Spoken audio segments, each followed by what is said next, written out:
Welcome back. Well, with us right now are two ladies with BreastLink, and we're going to talk about the Pink Journey.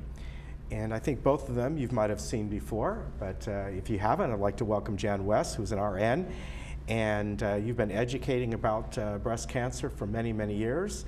Yes. But yourself, you said a one-year survivor, am I right? Yes. Yeah, so great to have you here. Thank you. Kelly Stassel is part of their wonderful volunteer program, and we've heard about that quite often over the years, and it's a great program, and you yourself are a survivor, am I right? That's right.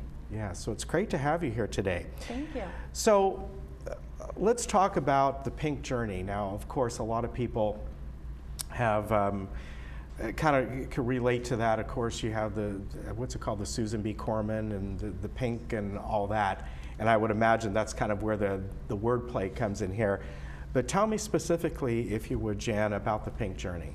Well, the Pink Journey is an educational program focused on the guidelines for the early detection of breast cancer. Mm-hmm. There's a lot of controversy about the early detection guidelines, so many women feel confused about what constitutes good breast health care.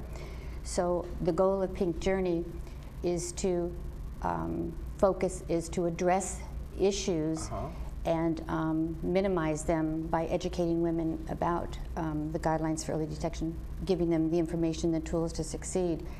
And through the program, by presenting information and then answering their questions, we want the women to be able to make educated choices about their health care and feel more confident about making these decisions.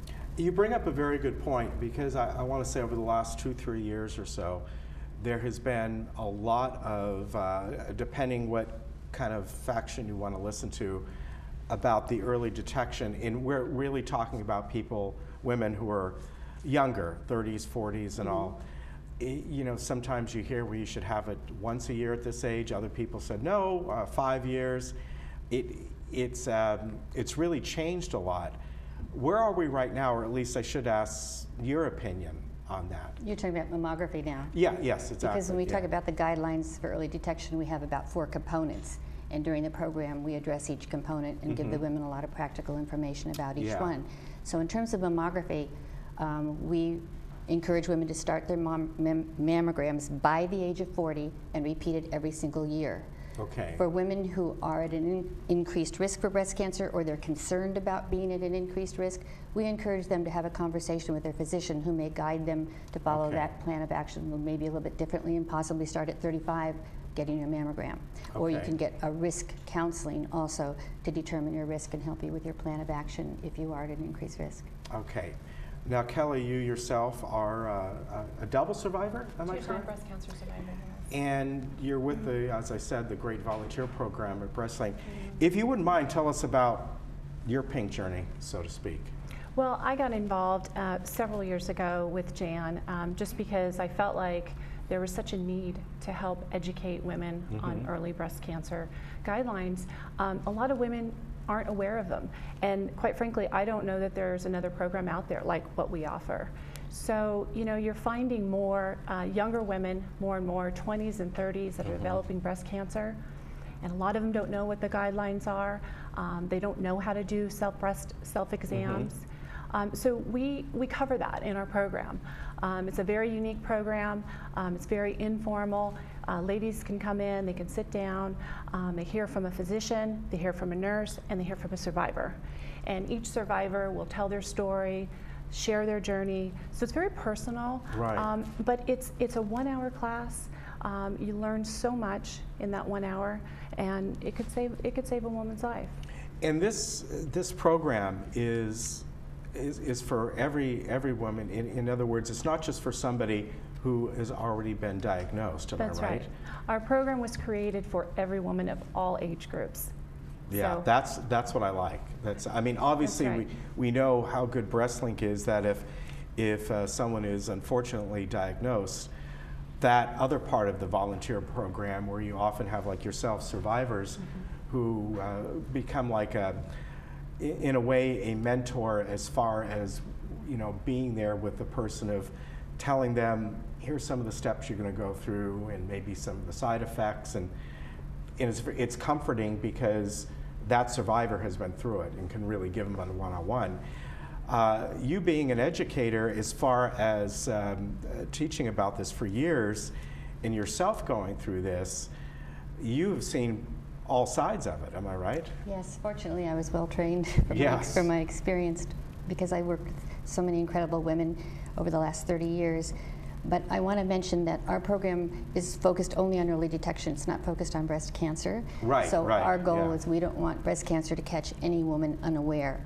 So it isn't targeted toward breast cancer at all. It's more the early detection before the diagnosis, because so many women are not aware, as Kelly mentioned, of the guidelines for early detection.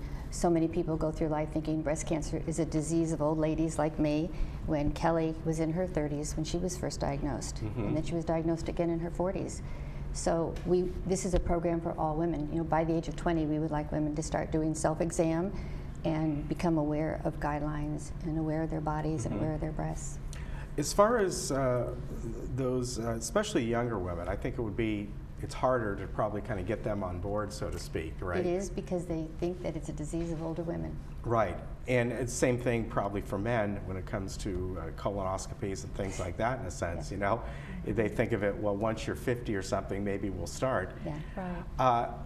How do you get them involved as far as finding out about your program? Do you have sort of an outreach out there where you go around to different groups or local colleges? It is difficult. Or, it's very difficult. And one of the things we do is we have a team, and primarily the team is composed of survivors. Right. And we go for, we try to bring in all age groups so that we have the young people represented and use them to reach out to the women in their community. We have women who contact local colleges and the women's groups, and when we go to the corporate work site, we get a lot of younger women. So it's hard, but we're working on the reach out, because it's a new program. We just started this in October, and I think we've done about 3 or 4.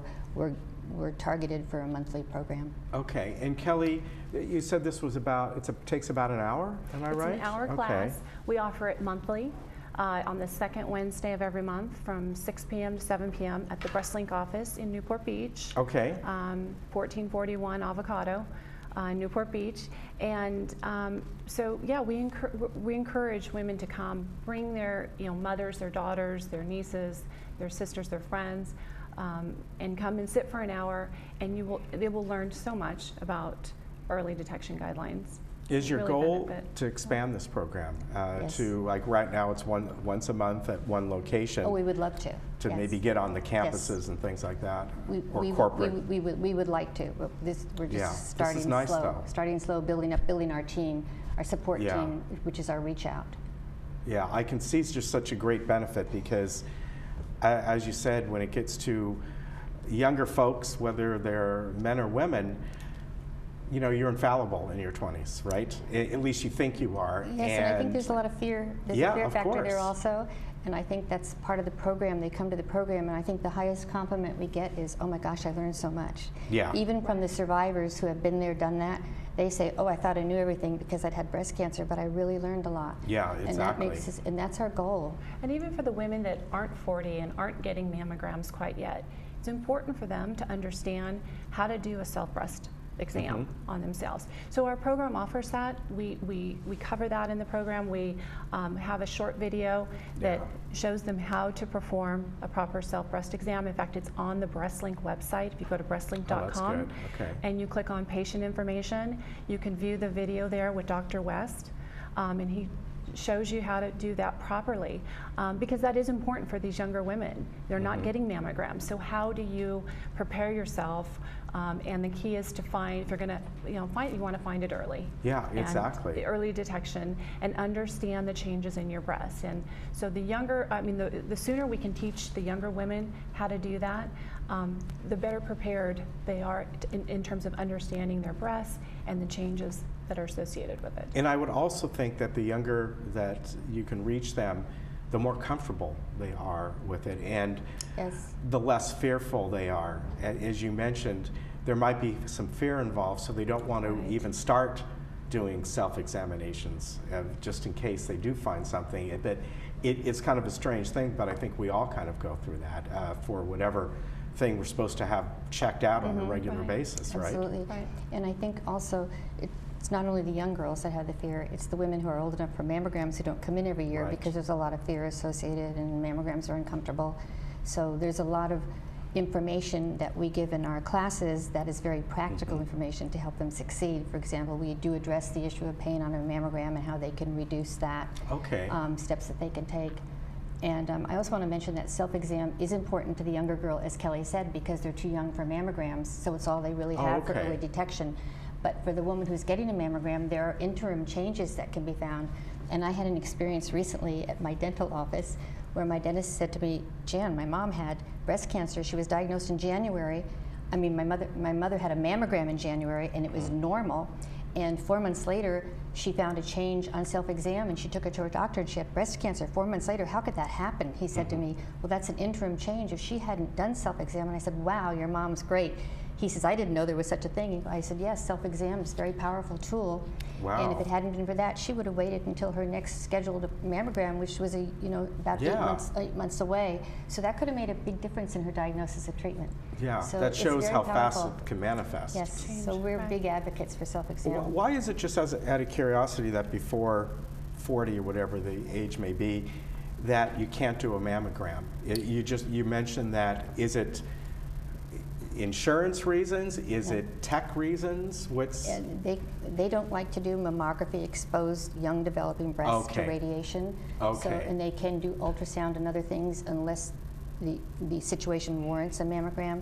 I But see. it has to do with the breast tissue they don't want to expose it to. And okay? young developing breast tissue. Right. So when is the next program coming up? Do you have a date for it yet? We actually have our next program is this Wednesday, Okay. on the 10th, and we encourage people to come. They can RSVP to Jan at nursejan.west@gmail.com, Or show up. or just show up. Okay, down on And Avocado, on right? Avocado. And it's on your website? That's correct. Okay, I put up, the number that I put up was a local, we always put up the Laguna Hills number, but if somebody calls that and said, I saw this and want to find out about it, they can point them in the right direction, I'm sure. Great. We're kind of new. We're new to the website, so they really don't have it developed yet, but they have us on the website. Okay, very The good. breast link.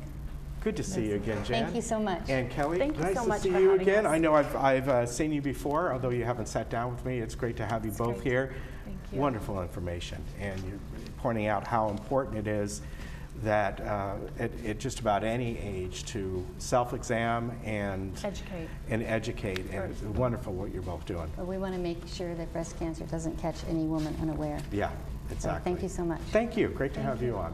And we'll be right back.